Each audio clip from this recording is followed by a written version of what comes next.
I'm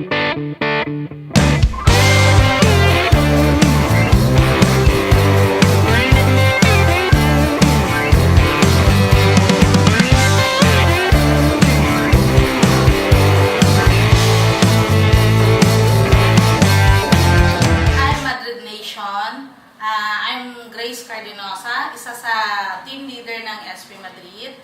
Paano ako namomotivate araw-araw sa aking trabaho? Una is, syempre, nagpapahinga ako ng maaga. Kailangan mas early yung sleep ko, dapat maayos para pagdating ng umaga, ready ako sa aking trabaho.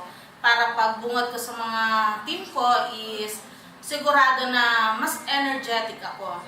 Pangalawa is, yung dapat alam ko yung goal ko sa sarili ko para isang linggo, yung trabaho na gagawin ko is tuloy-tuloy yun. Alam ko yung mauuna, yung pangalawa na gagawin ko hanggang matapos yung isang linggo.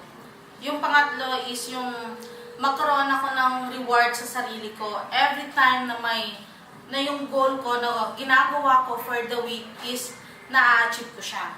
Kung hindi man, even though hindi ko man siya na-achieve, yung goal na yon to motivate myself, talagang yung sarili ko is tinitreat ko siya.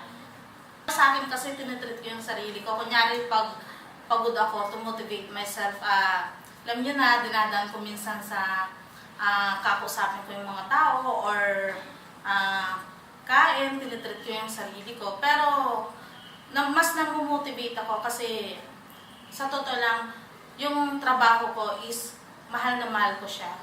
Yun yung pinaka-sikreto to motivate myself. Yun lang. Thank you. Bye-bye.